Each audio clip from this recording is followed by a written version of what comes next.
Bonjour, ici Marie Denil. Aujourd'hui, on va se lancer sur une démo du Service Hub de HubSpot. Donc, pourquoi on tourne cette démo aujourd'hui? Nous travaillons tous au quotidien pour fournir un service à la clientèle qui soit optimal. Et aujourd'hui, on constate encore beaucoup trop de friction dans l'expérience client. Les clients sont de plus en plus exigeants et ils exigent donc un service client qui soit à la hauteur de leurs attentes, d'autant que certaines marques aujourd'hui sont très performantes dans tout ce qui est consommation, on va dire, courante pour servir les consommateurs. Et donc HubSpot met à disposition ce service hub pour répondre à certains challenges que rencontrent aujourd'hui les entreprises. Par exemple, des demandes de clients qui pourraient se perdre, qui restent sans réponse, quand il y a une absence d'un collaborateur pour prendre le relais sur certaines demandes, la complexité aussi de certaines organisations qui va faire que les demandes vont prendre du retard, vont s'accumuler et parfois répondre à un client, ça peut prendre jusqu'à plusieurs jours, plusieurs semaines. Le collaborateur qui va recevoir la demande va pas forcément savoir à qui transférer la demande, donc ça va créer des pertes de temps. Et donc tout ça, ça endommage l'expérience client. Et tous les efforts qu'on va faire en vente, pendant la vente, au marketing, vont être un petit peu diminués parce que cette expérience après-vente avec nos clients existants est endommagée. Et pour que l'entreprise puisse retenir ses clients, on va pouvoir mettre en place plusieurs choses avec le Service Hub. Si vous ne mettez pas en place ces bonnes pratiques dans votre entreprise, ça va faire que le client ne va plus réacheter chez vous. Il peut potentiellement vous déconseiller à son réseau et surtout dans la vente B2B, c'est très important, le réseau. Vous pouvez aussi avoir une mauvaise ambiance en interne dans l'entreprise, par exemple des employés qui se retrouvent surchargés, un effet de renvoi de la patate chaude entre collaborateurs, une mauvaise ambiance entre certains collaborateurs. Et ça peut générer des difficultés de rétention employée également, en plus des difficultés de rétention client, altérer votre marque employeur. Donc aujourd'hui, on va essayer de vous montrer comment, avec le Service Hub, vous pouvez travailler sur ce qu'on appelle les 3 R, rétention, réachat et recommandation. Et aujourd'hui, pourquoi le Service Hub est parfait pour ça? C'est parce qu'il vous propose un outil tout en un pour travailler sur ces 3 piliers. Et surtout, il est facile à mettre en place, il est connectable à vos systèmes existants et assez user-friendly. Donc, vous allez voir, on va se lancer dans la démo et on va décrire tout ça. Le premier élément qui va déterminer une bonne expérience client, c'est l'autonomie de vos clients après le premier achat. Donc, un élément qui est mis à disposition par HubSpot, c'est cette base de connaissances ou foire aux questions type FAQ qui va vous permettre d'écrire des articles d'aide sur vos fonctionnalités, services, produits et qui va permettre à des équipes non techniques au sens marketing, au sens web, d'aller écrire des articles d'aide pour vos clients. Cette FAQ, vous pouvez la mettre derrière un mot de passe si vous avez besoin de fournir en fait du contenu plus privilégié à certains types de clients. Et c'est très facile, comme je disais, à administrer pour une personne qui n'est pas technique au sens web, mais qui peut avoir une compétence technique au sens de vos produits et services, pour pouvoir rédiger des articles très facilement. Donc là, ici, j'ai mes articles de base de connaissances et je peux facilement aller rajouter un article et d'écrire ici donc la question du client.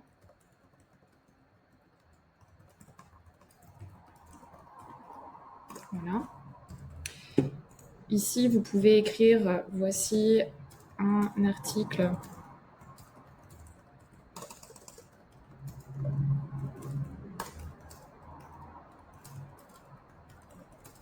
voilà. C'est récemment ajouté par HubSpot, c'est la fonctionnalité d'intelligence artificielle qui vous permet de développer ou de reformuler certains textes. Donc ici, je vais pouvoir faire appel à HubSpot pour développer un peu certains éléments. Voilà. Et rédiger de façon un petit peu plus facile mes articles, tout en pouvant toujours les personnaliser. Je peux également me servir de catégorisation. Donc ici, si je veux, je peux ajouter des libellés et ranger mon article dans certaines catégories. Ce qui va me permettre de bien référencer mes articles et surtout de bien organiser ma base de connaissances ici, donc par grande catégorie et sous-catégorie si je le souhaite. Donc cette FAQ, elle va vous permettre de mettre à disposition du contenu de qualité qui peut aider votre référencement naturel et donc qui peut aider votre prospection si jamais vous le laissez en public et qui peut agir comme un vrai service additionnel si vous la mettez derrière un mot de passe pour une cible de clientèle bien précise. Ensuite, l'avantage avec cette base de connaissances, c'est que vous avez des statistiques précises sur le nombre de vues des articles. Les clients peuvent donner des évaluations, donc les évaluations qui sont inutiles ici, on peut peut-être creuser pour étoffer un peu cet article-là. Vous avez différents termes de recherche sans résultat, par exemple, si les personnes font des recherches dans votre base de connaissances et qu'ils n'ont pas trouvé de résultat. Donc, par exemple, ici, il va falloir peut-être qu'on écrive un article, nous, dans notre cas, sur l'intégration Sage, le volume de recherche et les termes les plus recherchés, ce qui permet d'écrire des articles et d'étoffer sur des sujets qui sont importants pour vos clients et les utilisateurs de votre base de connaissances. Donc, vous avez à la fois un outil, un éditeur d'articles qui est extrêmement simple à utiliser, très user-friendly et qui permet à des personnes non techniques web d'aller écrire des articles très facilement. Donc, ce qui peut peut-être soulager un peu le directeur ou la directrice marketing d'avoir à écrire ces articles. On peut le déléguer à des personnes qui ont des compétences sur vos services et produits et les informations qui sont liées au reporting, ce qui va nous permettre d'aller améliorer la feuille de route de publication et d'amélioration des articles qui sont en ligne pour fournir une expérience client qui soit vraiment ce qu'on appelle self-service, service en autonomie, et permettre à vos clients d'avoir une très bonne expérience avec vos produits ou services une fois qu'ils sont arrivés chez eux. Ensuite, ce qui est très intéressant, c'est de pouvoir aussi, en plus de cette base de connaissances, mettre à disposition donc un formulaire de ticketing comme celui-ci. Donc, HubSpot va vous permettre de créer des formulaires et des pages toutes simples pour pouvoir permettre à vos clients de soumettre des tickets, ce qui permet de rediriger les demandes qui sont vraiment liées à des questions d'après-vente, donc par exemple facturation, requête par rapport à une fonctionnalité de votre produit ou un type de service, une requête générale ou une annulation. Pouvoir ici ajouter un ticket, ce qui va automatiquement créer un ticket dans HubSpot et le client, grâce à la fonctionnalité de portail client qui se trouve également dans HubSpot, donc cette page-là est générée automatiquement par HubSpot, vous n'avez pas besoin de la développer.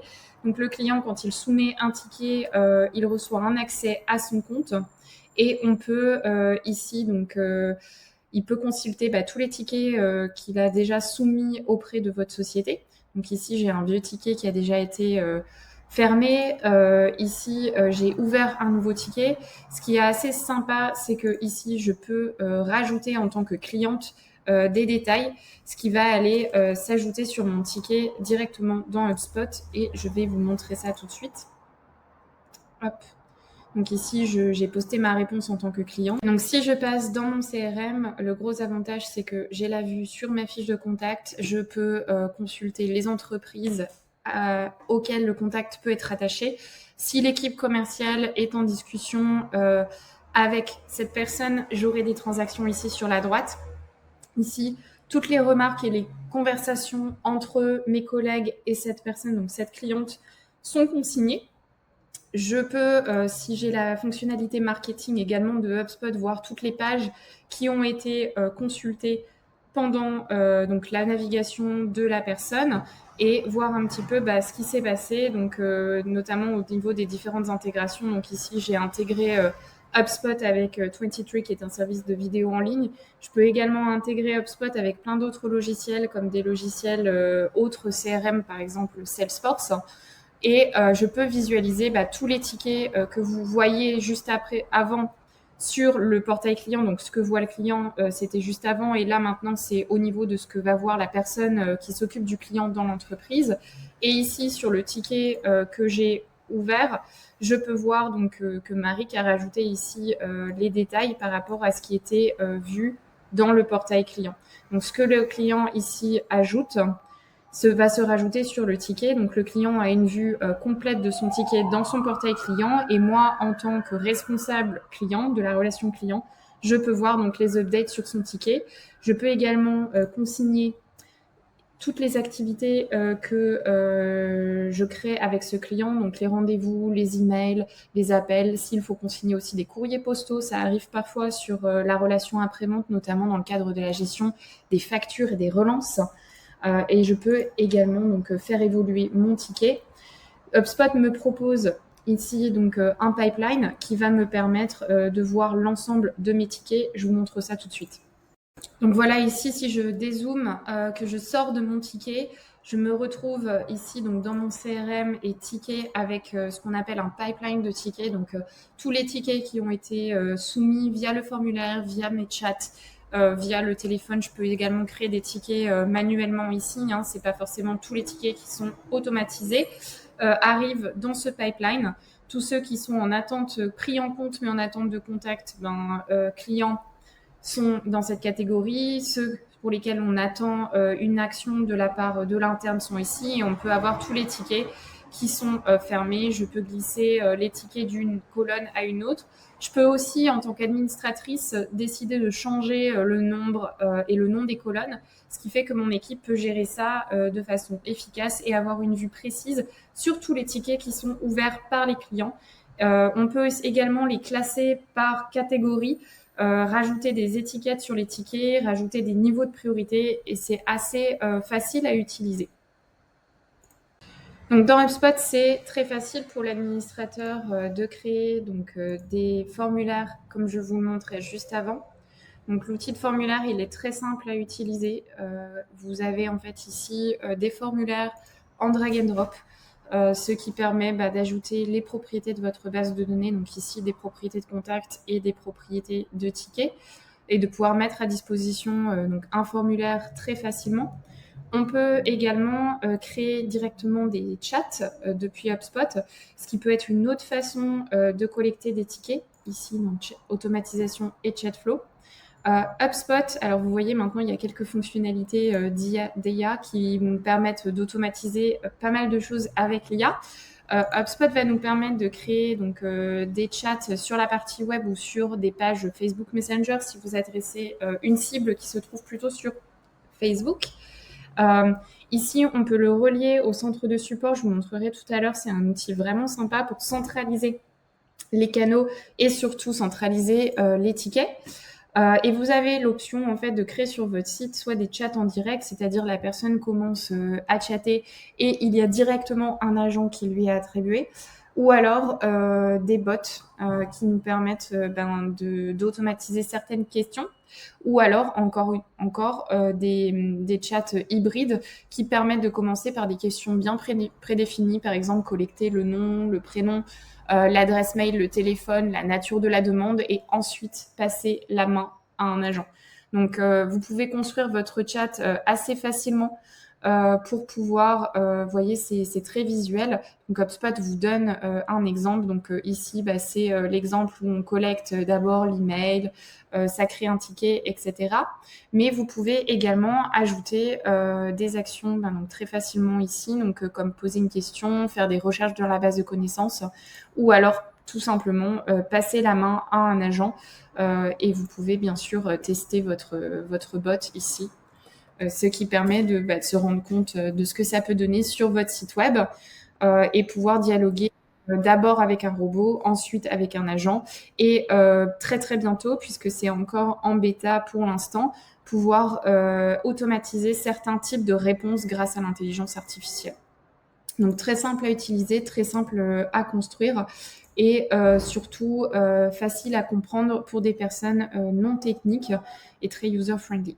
Donc on l'a vu, grâce au CRM et au pipeline de tickets, c'est très facile de filtrer les demandes et de suivre les différents types de demandes. Cependant, vous ne voulez peut-être pas créer un ticket pour toutes les demandes et surcharger le système avec des tickets pour des demandes que vous pouvez résoudre pratiquement immédiatement.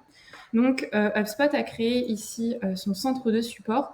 ce qui vous permet de connecter plusieurs canaux, formulaire, email, chat, téléphone, réseaux sociaux, ce qui va centraliser l'ensemble des conversations entrantes et pouvoir permettre une sorte de triage des demandes entrantes. Donc ici, je peux créer un ticket directement, mais je peux également consulter chaque demande. Donc par exemple ici, j'ai une demande pour la mise en place d'un plan marketing.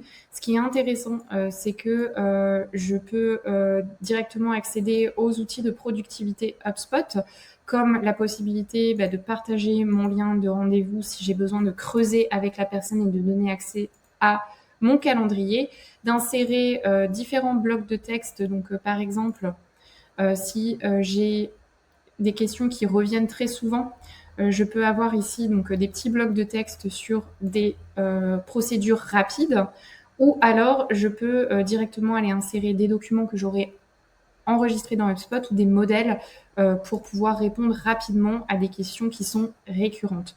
HubSpot a également fourni donc de l'IA dans cette interface, ce qui vous permet d'aller développer, raccourcir, reformuler certaines phrases, si jamais vous avez besoin de varier légèrement le ton, ou alors d'aller argumenter certaines choses au niveau de ce que fait HubSpot. Donc voilà, ici, il m'a développé un petit peu ma réponse pour l'étoffer.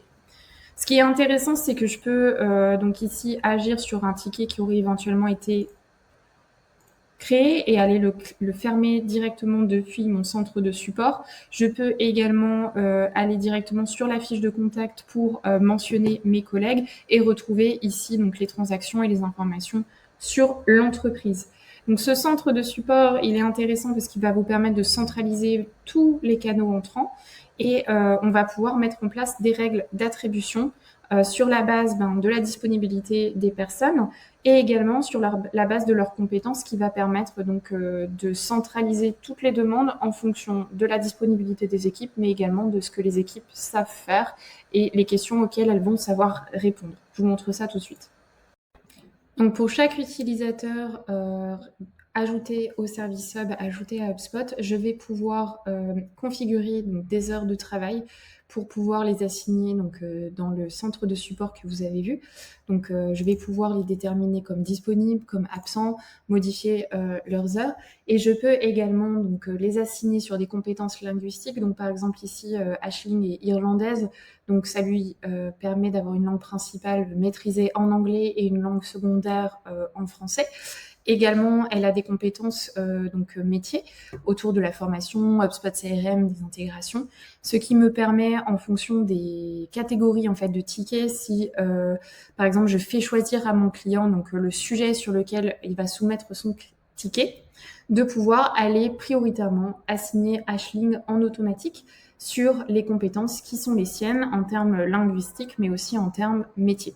Donc ça, c'est très facile et ça va aider le manager à prioriser la charge de travail en fonction de la nature des demandes des clients, mais également d'avoir un interlocuteur face au client qui soit satisfaisant en termes de connaissance et de maîtrise du sujet auquel on va répondre. La grande force d'HubSpot aussi, c'est que par rapport à la création des tickets, mais aussi des autres règles que vous pouvez avoir à mettre en place pour la gestion des demandes entrantes, ce sont les automatisations. Donc, vous vous souvenez du pipeline de tickets que je vous ai montré. Donc, vous pouvez ici, comme je vous disais, ajouter des statuts pour pouvoir bien détailler votre processus au niveau de ce que vous souhaitez, de la façon dont vous souhaitez répondre à vos clients. Vous pouvez ajouter des informations essentielles à compléter par les agents à chaque étape, créer des règles de pipeline, donc certaines automatisations comme le fait de ne pas pouvoir faire revenir un ticket en arrière, d'empêcher les tickets de sauter des étapes, mais également automatiser deux, trois choses comme donc les dates de fermeture des tickets, le fait qu'un ticket avance dans une phase lorsque le client répond à vos emails. Et on va pouvoir également créer ce qu'on appelle des workflows dans HubSpot, ce qui va nous permettre de créer des règles sur la création des tickets, la communication avec le client, etc. Donc ici, je vous montre un exemple de workflow que j'ai créé. Donc, par exemple, lorsque quelqu'un soumet le formulaire donc de support. Je vais envoyer un email marketing automatisé à mon client pour pouvoir lui dire votre email a bien été réceptionné, on a bien eu votre ticket, on va vous répondre sous tel temps.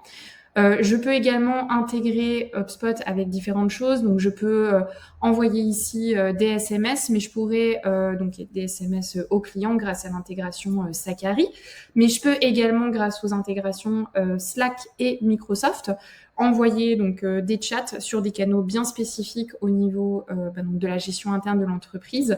Je peux également mettre à jour des propriétés ici dans la base de données, ou alors tout simplement donc envoyer des notifications d'email internes aux différents interlocuteurs internes dans mon entreprise. Donc très pratique, ce qui va me permettre en fait de gérer mon processus de façon automatisée ou semi-automatisée et enlever de la charge mentale et de la charge de travail aux personnes qui travaillent sur les demandes entrantes. En tant que manager également, c'est important pour moi à un certain moment d'aller contrôler les temps de délai et les temps de réponse au niveau des tickets. C'est ce qu'on appelle l'accord de niveau de service ou SLA, Service Level Agreement. Donc, vous n'êtes pas obligé de l'activer, mais pour ceux qui sont un petit peu plus processisés au niveau du support client, vous pouvez définir des limites d'accord de service par rapport à des temps de première réponse et des temps de fermeture, ce qui va vous permettre de monitorer que les tickets sont traités dans les standards de votre entreprise, et ça va permettre au manager d'aller déterminer ces standards directement depuis HubSpot. Pour pouvoir détecter vos détracteurs à temps, repérer vos promoteurs et favoriser un bon effet de recommandation et de bouche à oreille, il est important donc pour les entreprises d'avoir des points de mesure réguliers et standardisés et pouvoir mesurer en fait l'expérience et la satisfaction client. Donc on va pouvoir, grâce à HubSpot, créer ce qu'on appelle des enquêtes de feedback, donc ou des enquêtes de satisfaction de façon un peu plus commune. Et vous avez plusieurs formats. Donc soit vous faites des enquêtes à des moments clés de l'expérience, c'est-à-dire après une livraison, après une requête de support, après une formation, etc. Soit vous faites des enquêtes périodiques, ce qui va vous permettre donc de mesurer différentes choses. Donc ici, vous avez les 3 unités de mesure. Donc par exemple, le questionnaire post demande support client. La satisfaction client qui peut intervenir donc juste après l'achat, juste après l'installation, juste après un service. Et la fidélisation de la clientèle qui est un score standardisé qui s'appelle le Net Promoter Score, qui va vous permettre de sonder vos clients sur des échelles qui sont standardisées et partagées par les entreprises du monde entier. Vous avez aussi la possibilité dans HubSpot de créer des enquêtes personnalisées que vous pouvez donc partager soit par email, soit grâce à un lien, soit via une page, donc sur une page de votre site web avec une pop-up par exemple. Et ça va vous permettre donc de créer des petites enquêtes du type Google Form, si vous avez déjà utilisé ce type de service, pour pouvoir collecter des évaluations sur des échelles, des sentiments avec des cases à cocher et interroger votre base client. Ce qui est intéressant, c'est que vous avez des automatisations qui sont possibles pour pouvoir envoyer les réponses de certaines enquêtes à des personnes clés dans votre entreprise et pouvoir également donc, faire un suivi avec les clients qui répondent à vos enquêtes. Ce qui est d'autant plus intéressant, c'est que vous allez pouvoir, grâce au reporting de HubSpot, mesurer les réponses à ces enquêtes de satisfaction, et je vais vous montrer ça tout de suite. Et enfin, ce qui va m'aider à monitorer la satisfaction client, mais aussi la charge de travail de mes équipes pour ne pas surcharger mes équipes au quotidien, c'est le reporting. Donc, vous allez pouvoir faire du reporting sur les volumes de tickets, analyser les conversations par rapport aux différents canaux. Pouvoir aussi mesurer par rapport aux différentes sources quels sont les temps de fermeture, le nombre de tickets fermés, quels sont les représentants les plus efficaces, mais également pouvoir faire des reportings par rapport à leurs compétences. Vous allez aussi pouvoir monitorer votre base de connaissances, le nombre de vues au fil du temps, mais également monitorer cette satisfaction client avec plus ou moins de granularité en fonction du nombre d'enquêtes que vous avez envoyées. Donc ce tableau de bord, il va permettre de partager la performance après-vente à l'ensemble des utilisateurs concernés, mais également de pouvoir suivre de près cette satisfaction client, repérer éventuellement vos détracteurs, vos promoteurs et pouvoir faire le suivi avec les clients qui en ont le plus besoin ou alors demander à vos promoteurs de vous recommander. Et donc ça, c'est la grande force d'HubSpot, de pouvoir vous proposer à la fois des tableaux de bord qui vont directement être construits sur des modèles pour ceux qui ne maîtrisent pas encore très bien les grands principes de reporting, mais vous pouvez également utiliser donc le constructeur de rapport personnalisé ici pour pouvoir croiser des informations que vous auriez créées vous-même et croiser différentes sources d'informations pour pouvoir croiser des informations entre les différents points de votre CRM. Donc, imaginez que votre équipe de vente et votre équipe marketing travaillent également dans HubSpot. Ça va permettre de créer une synergie entre tous ces services-là et de voir l'expérience client en 360 grâce à votre reporting sur l'ensemble des points de données que vous avez intégrés dans HubSpot. Grâce aux différentes intégrations et aux sources de données que vous pouvez aussi intégrer dans HubSpot, vous allez pouvoir récupérer ces informations et les ajouter à votre reporting. Donc, imaginons que vous ayez un autre CRM que HubSpot et que vous gardiez votre helpdesk sur HubSpot, contrairement à un CRM externe comme Salesforce, comme Zoho par exemple. Vous allez pouvoir facilement les connecter grâce aux intégrations Marketplace et intégrer différentes données issues de votre CRM qui remonteraient dans HubSpot et pouvoir les croiser avec ce qui se passe dans HubSpot directement. Donc ça, c'est super intéressant pour les entreprises qui ont plusieurs types de systèmes. Vous pouvez retrouver l'ensemble des logiciels auxquels HubSpot s'intègre en consultant bien entendu la Marketplace ici dans votre portail HubSpot ou directement en tapant Marketplace HubSpot dans votre moteur de recherche préféré. Voilà. Je vous souhaite une bonne journée. J'espère que cette démo vous a éclairé. N'hésitez pas à nous contacter si vous souhaitez en savoir plus ou si vous souhaitez regarder si ça peut s'appliquer à votre cas d'usage. À très bientôt.